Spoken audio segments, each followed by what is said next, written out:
আজমেৰত আজি আমাৰ প্ৰথম পুৱা। সোনকালেই শুই উঠি গা পা ধুই সাজু হৈ দিনটোৰ যাত্ৰা আৰম্ভ কৰিবলৈ ৰেডি হ'লোঁ। সুপ্ৰভাত বন্ধুসকল।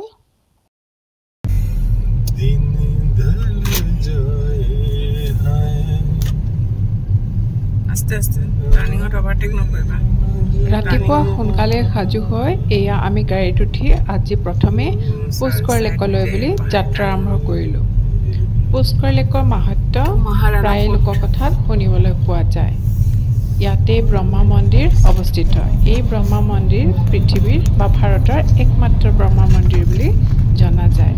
ব্ৰহ্মাৰ হাতৰ প্ৰায় এপাক তললৈ সৰি পৰিছিল আৰু তাতে এই পুষ্কৰ লেকৰ উৎপত্তি হৈছিল বুলি শুনিবলৈ পোৱা যায়। আৰু ইয়াত আত্মীয় স্বজন যিসকলৰ ইতিমধ্যে পৰলোক প্ৰাপ্তি ঘটিছে তেওঁলোকৰ আত্মাৰ শান্তিৰ বাবে শ্ৰাদ্ধ কাৰ্য কৰাৰ সুবিধাও আছে।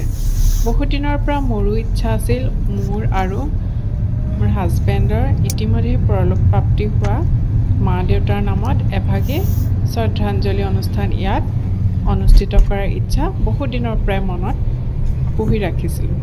আজি সুযোগ সুবিধা পাই সেয়েহে পুষ্কৰ লেকলৈ বুলি সাজু হৈ ওলাই আহিলোঁ। জল তৰ্পণ আৰু ব্ৰাহ্মণ ভোজন আদি বিভিন্ন উপায়েৰে ইয়াত শ্ৰাদ্ধ কাৰ্য সম্পন্ন কৰা হয়।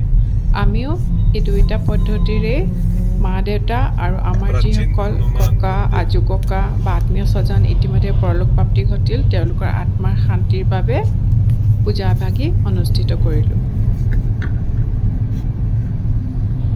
অৰ্ধচন্দ্ৰাকৃতিৰ এই পুষ্কৰ লেকৰ 52টা ঘাট আছে। এই পুষ্কৰ লেকৰ জলত স্নান কৰিলে হেনো সকলো পাপৰ পৰা মুক্তি পোৱা যায় আৰু চৰ্মৰোগৰ পৰাও মুক্তি পোৱা যায়। ইয়াত স্নান কৰাৰ সুন্দৰ ব্যৱস্থা আছে। পুষ্কৰ লেক বুলি চাৰ্চ কৰিলে আপোনালোকে গুগলত পুষ্কৰ লেকৰ সম্বন্ধে সকলো কথা জানিবলৈ পাৰিব।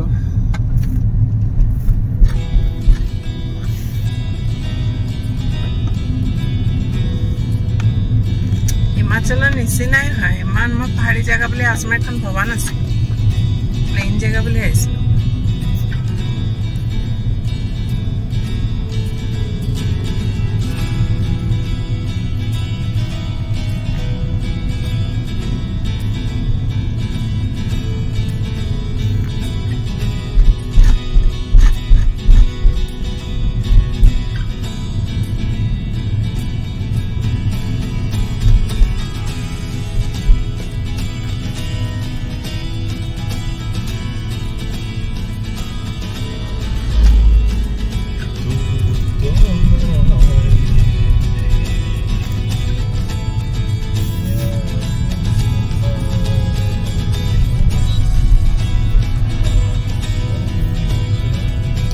মুছৰি যোৱা নিচিনাই লাগিছে ন?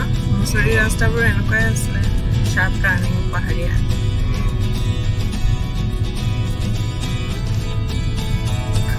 ক্লাইমেটটো অকণমান গৰম, মুছৰি ঠাণ্ডা।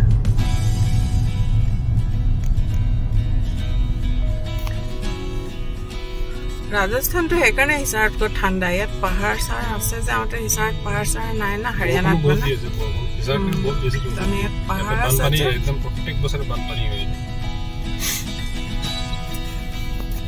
শ্বাৰ্প টাৰ্ণিং এইটো হেয়াৰপিন টাৰ্ণিং হয়তো।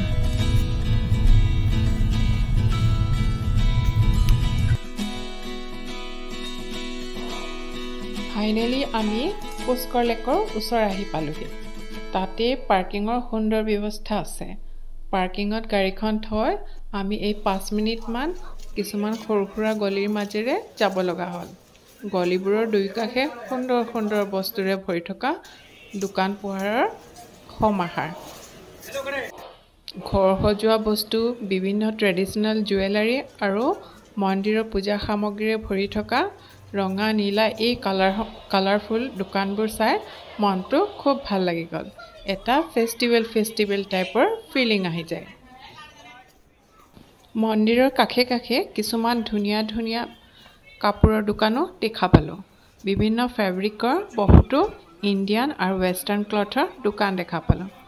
হয়তো ইয়াত বহুতো বিদেশী পৰ্যটকৰ ভিৰ হয়, সেইবাবেও এই কাপোৰৰ দোকানবোৰৰ ইয়াত সুন্দৰ ব্যৱস্থা আছে। সেইবাবে হয়তো ইয়াত ৱেষ্টাৰ্ণ ক্লথৰো বহুত পয়োভৰ দেখা পোৱা যায়। পুষ্কৰত এটা বিৰাট ডাঙৰ মেলাৰো অনুষ্ঠান হয় এই কাতি মাহতে। কাতি মাহৰ প্ৰথম ভাগতেই পুষ্কৰ মেলা বুলি এটা বিশ্ববিখ্যাত মেলা ইয়াত অনুষ্ঠিত হয়। আমি সেইবাবে বহুতো বিদেশী পৰ্যটক ইয়াত ঘূৰি ফুৰা দেখা পাওঁ। হয়তো তেওঁলোকে এই মেলাখনৰ বাবে আগতীয়াকৈ আহি হোটেলত ৰৈ আছে। उसका रीजन ये है, अपने हिंदुओं में 3 बड़े देवी देवता है, ब्रह्मा विष्णु में। विष्णु का धाम है गया में, शिव का धाम है काशी में। भगवान ब्रह्मा है, उनका संसार में एक ही धाम है और एक ही तीर्थ है, वो है ये पुष्कर। भगवान ब्रह्मा जी का संसार विष्णु का जगन्नाथ नहीं गया, और भगवान विष्णु जो शिव है उनका काशी। ठीक है, भगवान ब्रह्मा जी ने अपने हाथ से पुष्प गिराया था यहाँ पर, तो वो पुष्प यहाँ पर आकर गिरा। तो पुष्प मतलब फूल, कर संस्कृत में हाथ को बोलते हैं, तो दोनों को संधि करने से नाम हुआ पुष्कर। पुष्प गिरने से 7 पाताल चीदनों के जल निकला। ये लेक का सरोवर का जो आप देख रहे हो, ये 7 पाताल का जल है। ये जल आया तो भगवान ब्रह्मा ने यहाँ पर यज्ञ किया, सृष्टि की रचना की। ये देखिए, ये भगवान ब्रह्मा है, ये भगवान ब्रह्मा की सेकंड वाइफ है गायत्री माता, और ये भगवान ब्रह्मा जी की पहली पत्नी है सावित्री माता।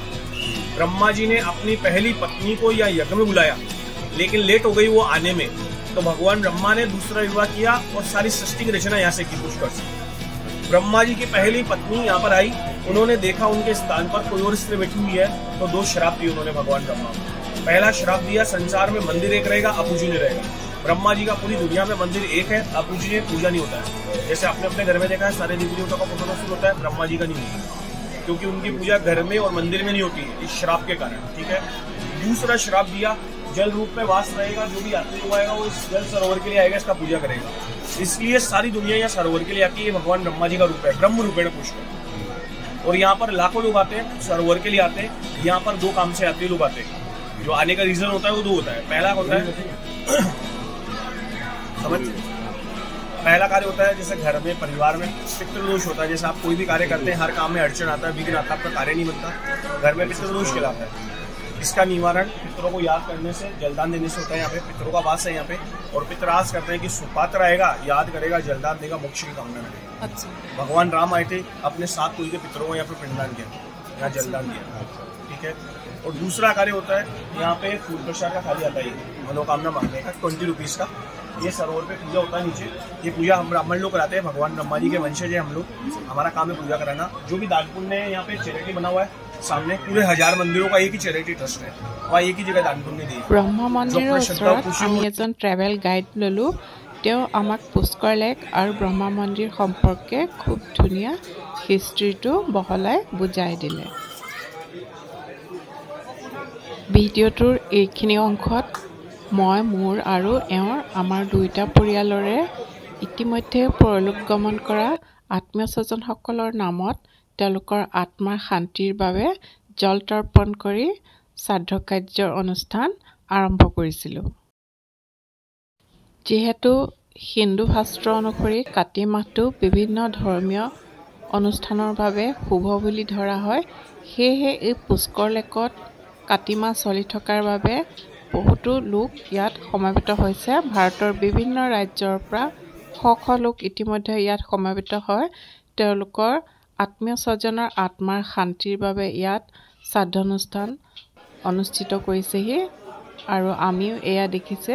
মোৰ ল'ৰাই জল তৰ্পণ কৰি তাৰ ককা আইতা যিসকলৰ ইতিমধ্যে পৰলোক প্ৰাপ্তি হ'ল, পৰলোক গমন হ'ল, তেওঁলোকৰ শান্তিৰ বাবে ব্ৰাহ্মণসকলৰ পৰামৰ্শ অনুসৰি সিও এই শ্ৰাদ্ধানুষ্ঠানত অংশগ্ৰহণ কৰিলে।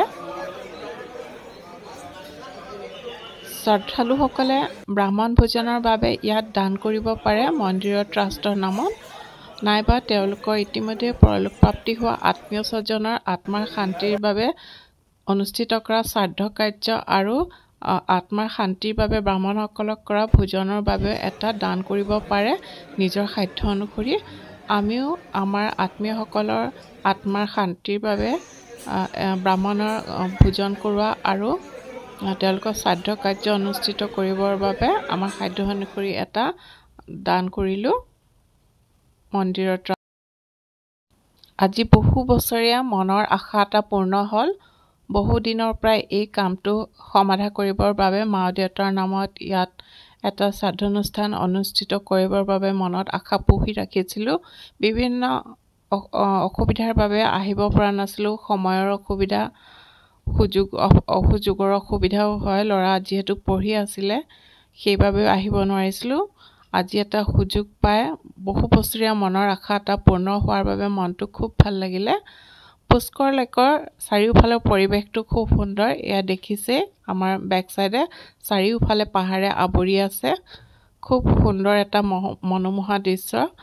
ইয়াত কেৱল ধৰ্মীয় অনুষ্ঠানৰ বাবেই যে লোকসকলৰ সমাৱেশ হয় সেয়া নহয়, দেশ বিদেশৰ বহুতো লক্ষ লক্ষ পৰ্যবেক্ষকৰ এই সময়ত বিশেষকৈ কাতি মাহত ইয়াত সমাবেত হোৱা দেখা পোৱা যায়। যিহেতু কাতি মাহৰ 1 তাৰিখে ইয়াত এটা বিশাল মেলাৰ আয়োজন হয়। বিভিন্ন ধৰণৰ মেলাত ইয়াত পণ্য সামগ্ৰী বা বিভিন্ন ধৰ্মীয় অনুষ্ঠান অনুষ্ঠিত হয়। সেইবোৰ চাবলৈও বহুতো বিদেশী পৰ্যটকৰ ইয়াত ভিৰ হয়। পুষ্কৰ লেকৰ পাছত আমি ব্ৰহ্মা মন্দিৰ চালোঁ। ব্ৰহ্মা মন্দিৰত পূজা অৰ্চনা কৰি তাৰ পাছত বৈষ্ণো মাতা মন্দিৰত দৰ্শন কৰিবলৈ গ'লোঁ। তাৰ পাছত এয়া আকৌ আমি তাৰ পৰা উভতি আমাৰ গেষ্ট হাউচলৈ বুলি ওলাই আহিছোঁ। এয়া দেখিছে চাৰিওফালে অনেক বিপণনী আছে। সুন্দৰ সুন্দৰ খুব কালাৰফুল পৰিৱেশটো এটা ফেষ্টিভেল ভাইব চাৰিওফালে ইয়াত বতাহত বিয়পি পৰিছে। এয়া দেখিছে মন্দিৰবোৰৰ কাষৰ বিপণনীবোৰ খুব সুন্দৰ সুন্দৰ বস্তুৰে ভৰি আছে। বিভিন্ন ঘৰ সজোৱা সামগ্ৰী, প্ৰসাধনৰ সামগ্ৰী, কাপোৰ কানি আদি। আৰু ইয়াৰ উপৰিও বিভিন্ন ৰাজ্যৰ বহুতো লোক ইয়াত সমাবেত হৈছে বিভিন্ন ধৰ্মীয় অনুষ্ঠানত অংশগ্ৰহণ কৰিবৰ বাবে। ইয়াৰ চাৰিওফালে বহুতো মন্দিৰ, সৰু সুৰা মন্দিৰে ভৰি আছে। বিভিন্ন মন্দিৰত বিভিন্ন ধৰণৰ ধৰ্মীয় অনুষ্ঠান অনুষ্ঠিত হৈ থাকে। এয়া দেখিছে এখন বিপণনী ঘৰ সজোৱা বস্তু। ইমান ধুনীয়া চাৰিওফালে এটা ৰঙীন পৰিৱেশ। তাৰ পাছত আমাৰ লাগতিয়াল সৰু সুৰা কেইটামান বস্তু সামগ্ৰী ক্ৰয় কৰি স্মৃতি হিচাপে এয়া আমি পুনৰ উভতি আহিছোঁ গেষ্ট হাউচলৈ বুলি।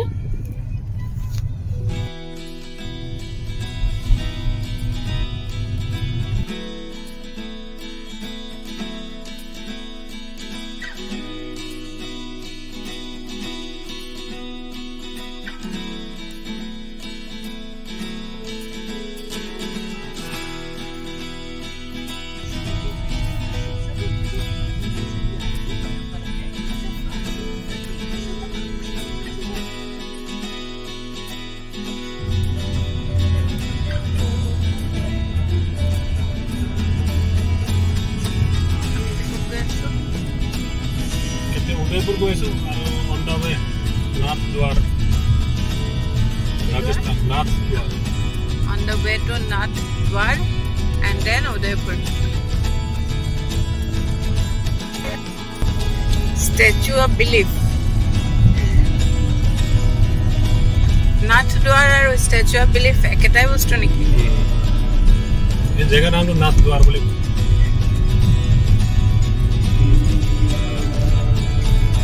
अजमेर सिटी এখন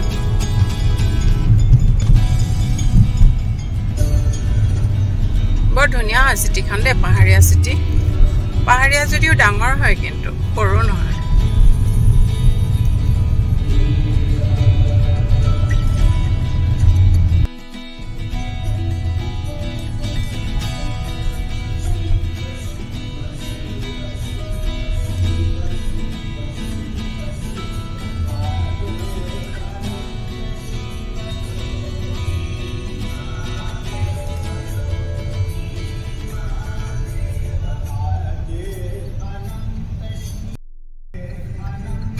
आना लेक है।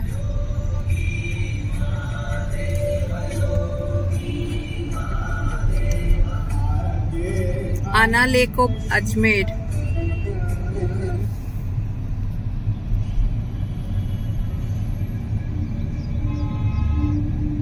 विराट डांगर लेक टे। মানুহে কৈ ৰাজস্থানত পানী নাই কিন্তু এই লেকবোৰ যে ইমান প্ৰকাণ্ড ইমান ৱাটাৰ বডি আছে ইয়াত সিটি উদয়পুৰটো সিটি অফ লেক বুলি কয় কিহৰ পানী কমি আছে মই বুজি নাপাওঁ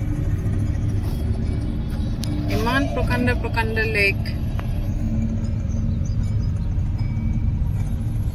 পাহাৰতো ইমান ডাঙৰ লেক আৰু কি লাগে এটা ধুনীয়া হয় দে আজমেৰখন সব বস্তুৱে অলপ আছে পাহাৰ পানী মানুহ মাৰ্কেট টেম্পল আজমেৰ শৰীফ দৰগাহ সব আছে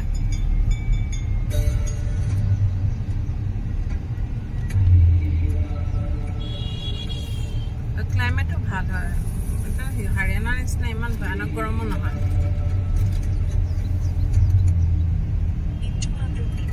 Turn right to stay on National Highway 58.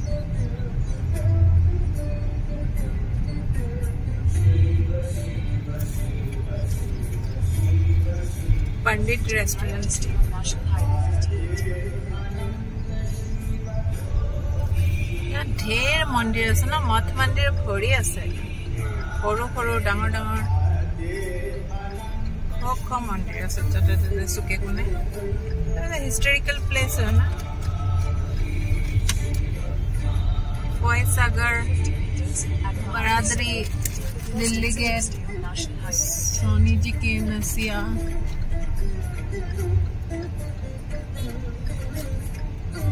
আজমেৰৰ পাছত আজি আমি উদয়পুৰলৈ যামগৈ উদয়পুৰলৈ যাওঁতে আজমেৰ আৰু উদয়পুৰৰ মাজত থকা ৰাজসামান বুলি ৰাজস্থানৰ অন্য এটা ডিষ্ট্ৰিক্টত নাথদ্বাৰ বুলি এডোখৰ সুন্দৰ ঠাই আছে এইটো হিন্দুসকলৰ প্ৰমুখ ধৰ্মীয় স্থলসমূহৰ ভিতৰত এটা অন্যতম ধৰ্মীয় স্থল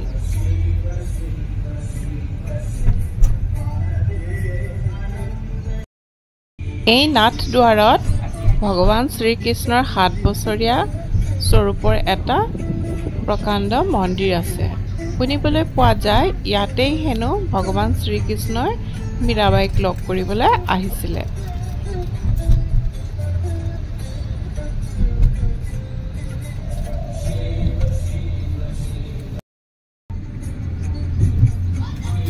এই নাথদ্বাৰৰ বহুতো কাহিনী আছে পিছে আজি আমাৰ লক্ষ্য হৈছে ষ্টেচু অফ বিলিফ আৰু কৃষ্ণ চাৰ্কেল যেহেতু আমাৰ হাতত সময় বহুতো কম আমাৰ আজি মেইন উদ্দেশ্য হৈছে উদয়পুৰলৈ যোৱা আৰু আমি 2-3 ঘণ্টাহে এই নাথদ্বাৰত ৰখিম সেইবাবে আমি কেৱল আজি ষ্টেচু অফ বিলিফ আৰু কৃষ্ণ চাৰ্কেলহে চাম বুলি ভাবি এইদৰে ৰাজস্থানৰ চাৰিওফালৰ সৌন্দৰ্য উপভোগ কৰি লাহে লাহে আমি নাথদ্বাৰৰ অভিমুখে ৰাওনা দিলোঁ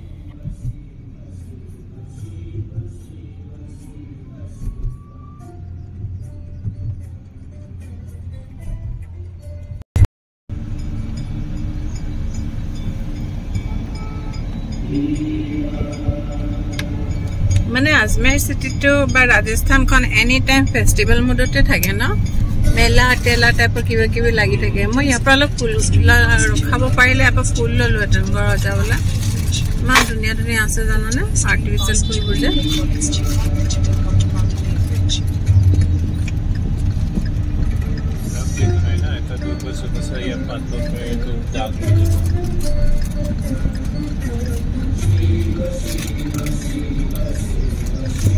আমি ঘূৰি যাওঁতে আজমেৰ হৈ আহিম নে ইমান ভাল লাগিছে এইবোৰ সব বস্তু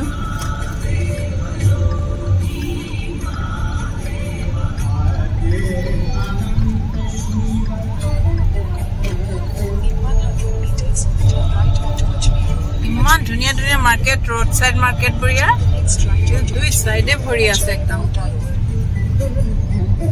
পুষ্কৰ মানে ফুলে আৰু पुष्कर माने फूल ना है पुष्प माने पुष्पकर माने हाथ ৰাস্তাৰ কাষত ধুনীয়া ফুলৰ মাৰ্কেট দেখি মই ৰবই নোৱাৰিলোঁ গাড়ীখন ৰাস্তাৰ কাষৰ ভাল জেগা এটাত ৰখাই মই মোৰ প্ৰয়োজনীয় ধুনীয়া কিছুমান ফুল ঘৰ সজাবলৈ বুলি কিনি ললোঁ ইয়াত বহুতো এনেদৰে অপেন ফ্লি মাৰ্কেট দেখিবলৈ পোৱা যায় ৰাস্তাৰ কাষতে বহুত ফুলৰ মাৰ্কেট বা কাপোৰৰ মাৰ্কেট বা ক্ৰকাৰিজ এনেকুৱা বহুতো মাৰ্কেট ইয়াত দেখিবলৈ পোৱা যায় দামবোৰো যথেষ্ট ৰিজনেবল হয় ৰিজনেবল প্ৰাইসত আপুনি বহুতো ভাল ভাল বস্তু ৰাজস্থানৰ যিকোনো ঠাইতে ৰাস্তাৰ কাষত দেখিবলৈ পাব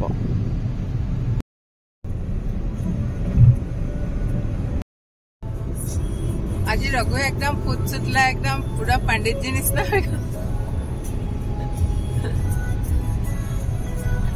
আৰু আমাৰ এইফালে পাইলট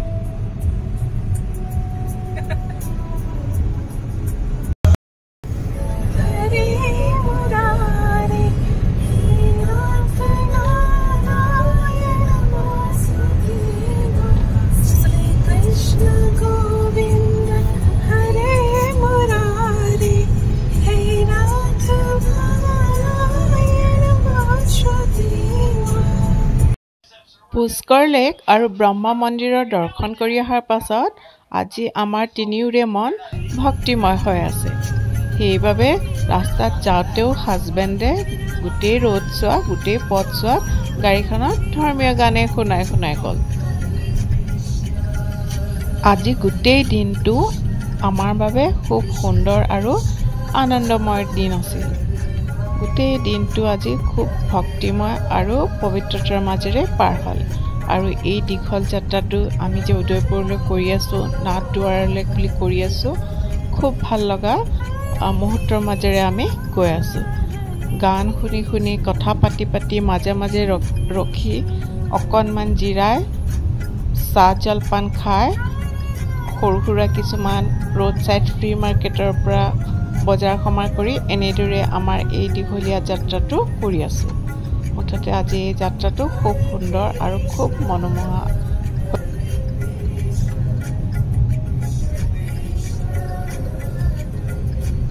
পাথৰৰ টাইলছ নেকি টাইলছৰ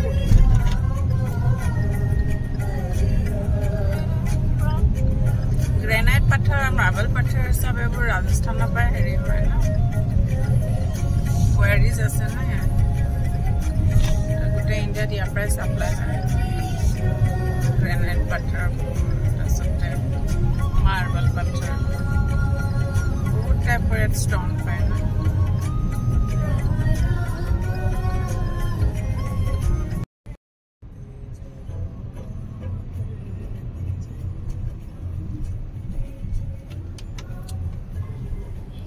এইদৰে গৈ গৈ আমনি লাগিলে আমি মাজে মাজে টি ব্ৰেক লওঁ এয়া এতিয়া লাঞ্চ খোৱাৰ সময় অকণমান পাৰ হৈ গ'ল যদিও লাঞ্চৰ সময়ো নহয় বা এয়া ইভিনিং স্নেক্সৰ সময়ো নহয় এয়া মাজৰে সময় হয় আমি এঠাইত ৰৈ অকণমান খাই লওঁ বুলি ভাবিলোঁ যিহেতু ৰাঘৱৰ ভোক লাগিছে বুলি ক'লে সেইবাবে এখন ৰেষ্টুৰেণ্টত ৰখি আমি এয়া অকণমান খোৱা বোৱাৰ ব্যৱস্থা কৰিলোঁ ৰাঘৱৰ পছন্দ অনুসৰি এয়া ভেজ মাঞ্চুৰিয়ান আৰু অলপ ফ্ৰাইড ৰাইচ খাবলৈ বুলি অৰ্ডাৰ দিলোঁ ৰাজস্থানৰ বেছিভাগ ঠাইতে ভেজিটেৰিয়ান ৰেষ্টুৰেণ্ট পোৱা যায় জয়পুৰত যদিও অকণমান নন ভেজিটেৰিয়ান ৰেষ্টুৰেণ্ট দেখিবলৈ পোৱা যায় কিন্তু বেলেগ ঠাইসমূহত খুব সঘনাই ৰাস্তাৰ কাষত নন ভেজ ৰেষ্টুৰেণ্ট দেখিবলৈ পোৱা নাযায় যিহেতু ইয়াৰ বেছিভাগ মানুহে ভেজিটেৰিয়ান হয়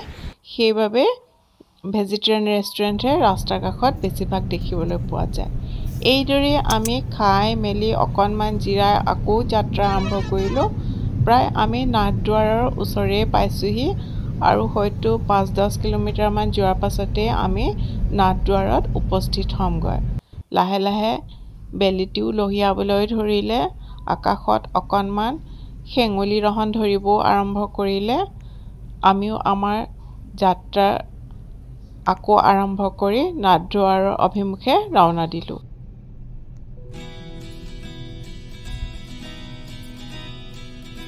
বন্ধুসকল নাথদুৱাৰত উপস্থিত হৈ আমিনো কি কৰিলোঁ কি দেখিলোঁ সেয়া এটা পৰৱৰ্তী ভিডিঅ'ত লৈ আহিম বুলি ভাবিছোঁ যিহেতু আজি বহুত সময় হ'ল ভিডিঅ'টো যথেষ্ট দীঘল হ'ল আৰু আপোনালোকৰো আমনি লাগিছে চাগে সেইবাবে পৰৱৰ্তী ভিডিঅ'ত নাথদ্বাৰত উপস্থিত হয় আমি কি দেখিলোঁ কি কৰিলোঁ সেয়া এটা নতুন ভিডিঅ' বনাই আপোনালোকলৈ লৈ আহিম বুলি ভাবিছোঁ তেন্তে আজিলৈ আহোঁ শুভৰাত্ৰি বন্ধুসকল